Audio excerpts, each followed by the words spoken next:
नमस्कार दोस्तों, आइए जानते हैं आज की उत्तर प्रदेश से जुड़ी बहुत ही महत्वपूर्ण और काम की बड़ी खबरों को सिर्फ 10 मिनट में। उससे पहले चैनल को सब्सक्राइब नहीं किया तो कर दें। साथ में वीडियो को लाइक करके अपने जिले का नाम जरूर लिखें ताकि आपके जिले की जानकारी आपको मिल सके। चलिए दोस्तों, आज की पहली खबर पे बात करते हैं। उससे पहले आपको बता दें, यहाँ इस वीडियो को एकदम ध्यान से देखिएगा क्योंकि कुछ खबरें ऐसी हैं जो आपके बेहद काम की होने वाली हैं। जैसा कि आप देख सकते हैं, आपके फोन स्क्रीन पर एक हेडलाइन लिखी हुई दिख रही होगी। हम लोग इसी खबर पर सबसे पहले चर्चा करेंगे। ये आज की पहली बड़ी खबर होने वाली है। आपको बता दें मित्रों, यूपी में आंगनबाड़ी कार्यकर्ताओं के बच्चों को मिलेगा शैक्षिक अनुदान, सरकार देगी 3000 रूपए। योगी सरकार ने आंगनबाड़ी कार्यकर्ताओं और सहायिकाओं के बच्चों की पढ़ाई में सहायता के लिए बड़ा कदम उठाया है। अब कक्षा 9 से 12 तक के विद्यार्थियों को प्रतिवर्ष 3000 रूपए की शैक्षिक अनुदान राशि सीधे उनके खातों में भेजी जाएगी। इस योजना के तहत विधवा आंगनबाड़ी कार्यकर्ताओं के बच्चों को 50%, छात्राओं को 25% और आर्थिक रूप से कमजोर विद्यार्थियों को 25% आरक्षण का लाभ मिलेगा। सरकार ने इस योजना के लिए आंकड़े जुटाने शुरू कर दिए हैं। विभाग कार्यकर्ताओं से बच्चों की जानकारी मांग रहा है ताकि अनुदान राशि जल्द जारी की जा सके। योजना का उद्देश्य कम आय वाले परिवारों के बच्चों को पढ़ाई जारी रखने में मदद करना है। अब आगे एक और खबर को देखें दोस्तों। यूपी की हर ग्राम पंचायत में बनेगी डिजिटल लाइब्रेरी, मुख्यमंत्री योगी का बड़ा फैसला। योगी सरकार ग्रामीण बच्चों को डिजिटल शिक्षा से जोड़ने के लिए बड़ा कदम उठा रही है। पहले चरण में प्रदेश की 22,700 ग्राम पंचायतों में डिजिटल लाइब्रेरी बनाई जाएगी। इन लाइब्रेरियों में ई बुक्स, वीडियो लेक्चर, प्रश्नोत्तरी और अन्य डिजिटल संसाधन उपलब्ध कराए जाएंगे। मुख्यमंत्री योगी आदित्यनाथ ने अधिकारियों को निर्देश दिए हैं कि इस योजना को तेजी से लागू किया जाए। ग्राम पंचायत स्तर पर लाइब्रेरी का संचालन ग्राम प्रधान और सचिव करेंगे, जबकि सहायक अधिकारी इसकी निगरानी करेंगे। इस पहल से गाँवों के बच्चों को आधुनिक शिक्षा के साधन आसानी से मिल सकेंगे। अब इधर देखिए, अगली खबर आ रही है। यूपी में मौसम का बदलेगा मिजाज, अगले 72 घंटे में आ सकती हैं तेज हवाएं। उत्तर प्रदेश में अगले 72 घंटे के अंदर मौसम में बड़ा बदलाव होने वाला है। मौसम विभाग के अनुसार 4 और 5 मार्च को प्रदेश के कई हिस्सों में 35 से 40 किलोमीटर प्रति घंटे की रफ्तार से हवाएं चल सकती हैं। हाल ही में पश्चिमी विक्षोभ के कारण कई जगहों पर बारिश और ओलावृष्टि हुई थी, जिससे तापमान में गिरावट आई है। अब एक बार फिर ठंडी हवाएं चलने से ठंड बढ़ने की संभावना है। मौसम विभाग ने चेतावनी जारी की है कि दोपहर के समय तेज आंधी और तूफान भी आ सकता है। चलिए इसी के साथ देखते हैं अगली खबर को। प्रधानमंत्री आवास योजना में गड़बड़ी करने वालों पर होगी कार्रवाई, जिलाधिकारी ने दिए सख्त निर्देश। प्रधानमंत्री आवास योजना के तहत लाभार्थियों से अवैध वसूली करने वालों पर अब सख्त कार्रवाई होगी। जिलाधिकारी ने अधिकारियों को निर्देश दिए हैं कि अगर किसी अधिकारी या कर्मचारी पर लाभ दिलाने के नाम पर रिश्वत लेने का आरोप साबित होता है तो उसके खिलाफ तुरंत प्राथमिकी दर्ज कराई जाए। हाल ही में कई जगहों से इस योजना में भ्रष्टाचार की शिकायतें मिली थी, जिसके बाद प्रशासन ने ये सख्त कदम उठाया है। अब आगे एक और खबर को देखें दोस्तों। महाकुंभ समाप्त, प्रयागराज में सफाई अभियान शुरू, मच्छरों से बचाव के लिए खास तैयारी। महाकुंभ 2025 के समाप्त होते ही नगर निगम प्रयागराज शहर को स्वच्छ बनाने में जुट गया है। सड़कों पर जमा कचरे को हटाने के लिए 7 दिन का विशेष सफाई अभियान शुरू किया गया है। इस अभियान के तहत अस्थायी पार्किंग स्थलों, गंगा किनारे के मोहल्लों और होल्डिंग एरिया में विशेष सफाई की जा रही है। फॉगिंग और एंटी लावा छिड़काव से मच्छरों के प्रकोप को रोकने की भी तैयारी की जा रही है। अभियान में 10,000 सफाई कर्मचारी और 500 से अधिक मशीनें लगाई गई हैं। अब इधर देखिए, अगली खबर आ रही है। जलभराव से बचाने के लिए प्रयागराज में बनेगा नया जल निकासी मास्टर प्लान। नगर निगम प्रयागराज ने बारिश के दौरान जलभराव से बचाव के लिए स्थायी समाधान तैयार कर लिया है। शहर के संवेदनशील इलाकों में 17 नए नाले बनाए जाएंगे, जिससे बारिश का पानी आसानी से निकाला जा सके।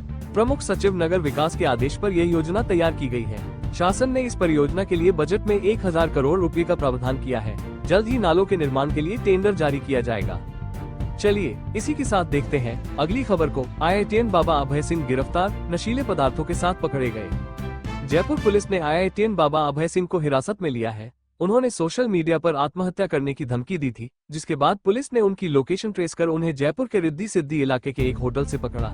पुलिस ने बाबा के कमरे की तलाशी ली तो वहां से गांजा और अन्य नशीले पदार्थ बरामद हुए। बाबा ने पुलिस को बताया कि यह प्रसाद है और भारत में इसे सामान्य रूप से इस्तेमाल किया जाता है। पुलिस ने NDPS अधिनियम के तहत मामला दर्ज कर लिया है और आगे की जाँच जारी है। अब आगे एक और खबर को देखें दोस्तों। उत्तर प्रदेश में 270 शिक्षा मित्रों की संविदा समाप्त, बड़ी कार्रवाई।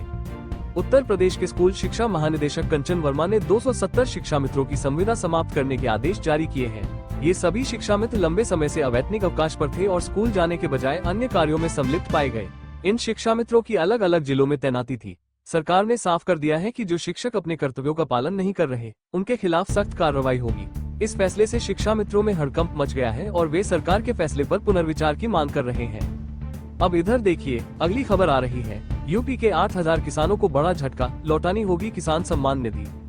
उत्तर प्रदेश के इटावा जिले में 8,000 किसानों को प्रधानमंत्री किसान सम्मान निधि का पैसा वापस करना होगा। कृषि विभाग की जांच में पता चला कि ये किसान आयकर दाता है, फिर भी उन्होंने योजना का लाभ लिया। इन किसानों से 19 किस्तों की कुल राशि 30 करोड़ रुपए से अधिक वसूली जाएगी। प्रशासन ने सत्यापन की प्रक्रिया शुरू कर दी है और किसानों को जल्द ही भुगतान करने के निर्देश दिए जाएंगे। यह मामला उजागर होने के बाद अन्य जिलों में भी इसी तरह की जांच शुरू होने की संभावना है। चलिए इसी के साथ देखते हैं अगली खबर को। एमएसएमई को वैश्विक पहचान, यूपीआई से मिलेगा कर्ज। भारत सरकार एमएसएमई क्षेत्र को वैश्विक बाजार से जोड़ने की योजना बना रही है। नीति आयोग और एमएसएमई मंत्रालय इस दिशा में काम कर रहे हैं ताकि देश की मध्यम उद्यम इकाइयां अंतर्राष्ट्रीय आपूर्ति श्रृंखला का हिस्सा बन सके। हाल ही में पेश बजट में भी इसका जिक्र किया गया था। सरकार अब यूपीआई के माध्यम से छोटे उद्यमियों को त्वरित कर्ज उपलब्ध कराने पर विचार कर रही है। इससे छोटे और मध्यम व्यापारियों को अपने व्यवसाय को बढ़ाने में मदद मिलेगी। अब आगे एक और खबर को देखें दोस्तों। अवैध निर्माण पर चला योगी सरकार का बुलडोजर, कब्रिस्तान में बन रही मस्जिद गिराई। हमीरपुर के मौदाहा कस्बे में कब्रिस्तान की जमीन पर अवैध रूप से मस्जिद निर्माण कराया जा रहा था। प्रशासन को शिकायत मिलने के बाद जांच कराई गई, जिसमें निर्माण को अवैध पाया गया। इसके बाद शनिवार रात करीब 12:30 बजे बुलडोजर की मदद से इसे गिरा दिया गया। इस मामले में नगर पालिका अध्यक्ष समेत 5 लोगों को नामजद किया गया है और 250 अज्ञात लोगों के खिलाफ मुकदमा दर्ज हुआ है। प्रशासन ने साफ कर दिया है कि बिना अनुमति के किसी भी सरकारी या सार्वजनिक भूमि पर निर्माण की अनुमति नहीं दी जाएगी। चलिए इसी के साथ देखते हैं अगली खबर को। अमेरिका की टैरिफ वार के बाद मोदी सरकार की रणनीति, केंद्रीय मंत्री पीयूष गोयल अचानक हुए रवाना। अमेरिकी राष्ट्रपति डोनाल्ड ट्रंप द्वारा व्यापार शुल्क बढ़ाने की घोषणा के बाद भारत सरकार ने त्वरित कार्रवाई की है। केंद्रीय मंत्री पीयूष गोयल ने व्यापार वार्ता को आगे बढ़ाने के लिए अचानक अमेरिका की यात्रा शुरू की। उन्होंने 8 मार्च तक की सभी निर्धारित बैठकों को रद्द कर इस दौरे को प्राथमिकता दी है। प्रधानमंत्री नरेंद्र मोदी की हालिया अमेरिका यात्रा के दौरान दोनों देशों ने 2025 तक व्यापार सौदे के पहले चरण पर काम करने की सहमति जताई थी। भारत के व्यापारिक साझेदारों पर नए शुल्क से ऑटो और कृषि क्षेत्र को नुकसान होने की आशंका है। विशेषज्ञों का अनुमान है कि भारतीय निर्यातकों को सालाना लगभग $7 अरब का नुकसान हो सकता है। अब आगे एक और खबर को देखें दोस्तों। अखिलेश यादव का बड़ा ऐलान, 2027 में महिलाओं के लिए शुरू होगी स्त्री सम्मान समृद्धि योजना। समाजवादी पार्टी के अध्यक्ष अखिलेश यादव ने 2027 में सत्ता में आने के बाद स्त्री सम्मान समृद्धि योजना शुरू करने का वादा किया है। उन्होंने सोशल मीडिया पर एक 3 मिनट का वीडियो पोस्ट किया, जिसमें महंगाई से परेशान महिलाओं और बच्चियों की स्थिति पर प्रकाश डाला गया। अखिलेश यादव ने कहा कि उनकी सरकार हर महिला को आत्मनिर्भर बनाएगी और उन्हें वित्तीय सहायता प्रदान करेगी। उन्होंने ये भी वादा किया कि छात्रों को फिर से लैपटॉप देकर नई तकनीक से जोड़ा जाएगा। समाजवादी पार्टी का दावा है कि इस योजना से महिलाओं की आर्थिक स्थिति मजबूत होगी। अब इधर देखिए अगली खबर आ रही है। यूपी में सबसे ज्यादा नदी डॉल्फिन, योगी सरकार के प्रयास से आए खुशखबरी। प्रधानमंत्री नरेंद्र मोदी की अध्यक्षता में राष्ट्रीय वन्यजीव बोर्ड की बैठक में देश की पहली नदी डॉल्फिन अनुमान रिपोर्ट जारी की गई। रिपोर्ट के अनुसार भारत में कुल 6,327 नदी डॉल्फिन हैं, जिसमें सबसे अधिक संख्या उत्तर प्रदेश में पाई गई। योगी सरकार के प्रयासों से राज्य में नदी संरक्षण को बढ़ावा मिला है। ये रिपोर्ट देश के जल जीवों के संरक्षण की दिशा में एक महत्वपूर्ण कदम मानी जा रही है। चलिए इसी के साथ देखते हैं अगली खबर को। मायावती ने भतीजे आकाश आनंद को पार्टी से निकाला, बसपा में बगावत के संकेत। बहुजन समाज पार्टी प्रमुख मायावती ने अपने भतीजे आकाश आनंद को पार्टी के सभी महत्वपूर्ण पदों से हटा दिया और बाद में पार्टी से भी निकाल दिया। आकाश आनंद को मायावती ने 2019 में पार्टी का राष्ट्रीय समन्वयक बनाया था और 2023 में उन्हें राजनीतिक उत्तराधिकारी घोषित किया था। उनके निष्कासन के बाद बसपा में हलचल मच गई है और कई राजनीतिक विश्लेषक इसे पार्टी में संभावित बगावत के संकेत के रूप में देख रहे हैं। अब आगे एक और खबर को देखें दोस्तों। बोर्ड परीक्षा में नशे की हालत में पहुंचे स्टैटिक मजिस्ट्रेट, एसडीएम ने तुरंत लिया एक्शन। उत्तर प्रदेश के उरई में बोर्ड परीक्षा के दौरान एक स्टैटिक मजिस्ट्रेट को ड्यूटी पर नशे की हालत में पाया गया। परीक्षा केंद्र के व्यवस्थापक ने तुरंत कंट्रोल रूम को इसकी जानकारी दी, जिसके बाद एसडीएम मौके पर पहुंचे और आरोपी मजिस्ट्रेट पर कार्रवाई की। इस घटना के बाद प्रशासन ने कड़ी चेतावनी दी है कि परीक्षा के दौरान किसी भी प्रकार की लापरवाही बर्दाश्त नहीं की जाएगी। अब इधर देखिए अगली खबर आ रही है। लखनऊ एयरपोर्ट की उड़ानें वाराणसी शिफ्ट, 15 जुलाई तक दिन में बंद रहेगा अमौसी एयरपोर्ट। लखनऊ का अमौसी एयरपोर्ट मरम्मत कार्य के कारण 1 मार्च से 15 जुलाई तक सुबह 10 बजे से शाम 6 बजे तक बंद रहेगा। इस दौरान कई उड़ानें वाराणसी के बाबतपुर एयरपोर्ट और आजमगढ़ एयरपोर्ट से संचालित की जाएंगी। हैदराबाद, मुंबई, बेंगलुरु और दिल्ली की कई उड़ानें वाराणसी एयरपोर्ट पर शिफ्ट होने की संभावना है। होली से पहले यात्रियों को असुविधा न हो, इसके लिए प्रशासन वैकल्पिक व्यवस्था कर रहा है। चलिए इसी के साथ देखते हैं अगली खबर को। जमीन मालिकों के लिए खुशखबरी, सरकार ने लैंड म्यूटेशन को लेकर जारी की नई गाइडलाइन। राजस्व एवं भूमि सुधार विभाग ने जमीन के दाखिल खारिज से जुड़ी त्रुटियों को सुधारने के लिए नई गाइडलाइन जारी की है। इसके तहत अंचल अधिकारी अब लिपिकीय और गणितीय त्रुटियों को स्वतः सुधार सकते हैं।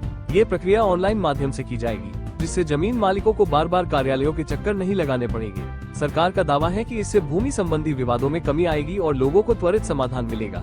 तो दोस्तों, ये थी आज की कुछ महत्वपूर्ण खबरें और जानकारियां जो आपके लिए बेहद उपयोगी साबित हो सकती हैं। ऐसी जानकारी आपको शायद और कहीं एक साथ न मिल सके, इसलिए रोज की ताज़ा खबरों के लिए हमारे चैनल को सब्सक्राइब जरूर करें और वीडियो को लाइक नहीं किया तो लाइक करें। साथ में अपने जिले का नाम कमेंट में लिखें ताकि आपके जिले से जुड़ी हर जानकारी आप तक पहुंच सके। धन्यवाद। जय हिंद, जय भारत।